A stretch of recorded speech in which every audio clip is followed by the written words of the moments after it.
مور لاړه چیرته لاړه بچې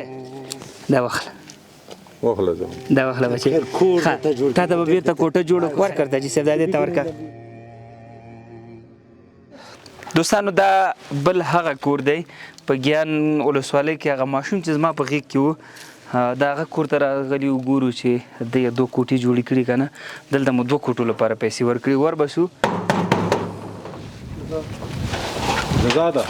السلام علیکم وعلیکم السلام جوړ بخیر صحت دی ښه دی خیرات دی آرام آرامي ده سلامت اوسې حاجي دی حاجي صاحب اجازه ده ته څنګه دا کوټې خو نو له خیره ماشاءالله شروع کړې دي خو دا ملک کوټې نشته هغه کوټې نشته څه وکړي څه وایې اوهو دا خو همغه وراني ده که نه هغه څه دو ولې خو د مسافر سره په ټیټې جګې دي ښه کنده یې وخوستې دي ښه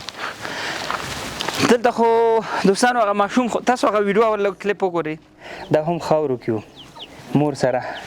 رب روغ راویستی دی یو خور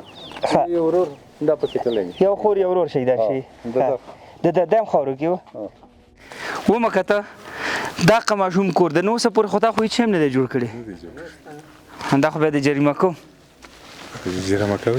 دا خو به د جریمه کو تا نه خو موږ ضمانت اخیستی و خو د جوړې دي چیرته یې جوړې کړې دا هم اوس موږ سره چل کوي نه کوم چل راځه چې ځو ته راځه چل نه کوم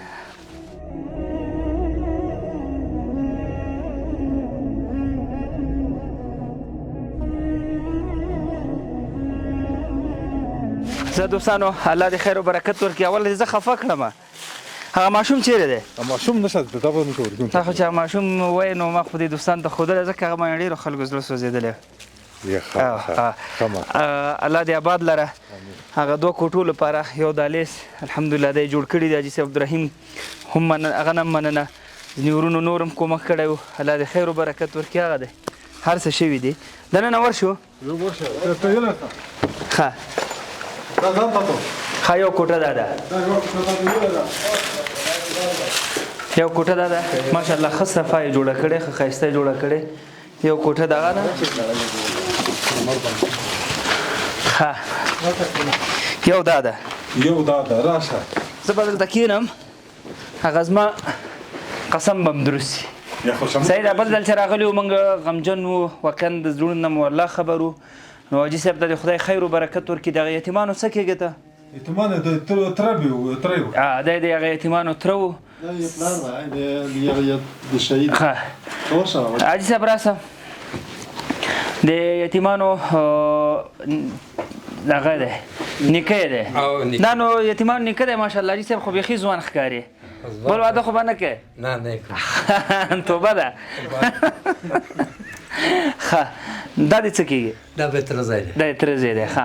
نو انشاءالله خو اوس خو دا کوټې دې ته برابره شوې او دلته د هغې پرورش ښه صحیح وکړئ تر څو پورې د پیغمبر صلی الله علیه وسلم سره په جنت کې داسې اوسي دا د زما وینا د پیغمبر صلی الله علیه وسلم رسول الله صلی الله علیه وسلم فرمایي وایي چې د یتیم څوک پرورش کوي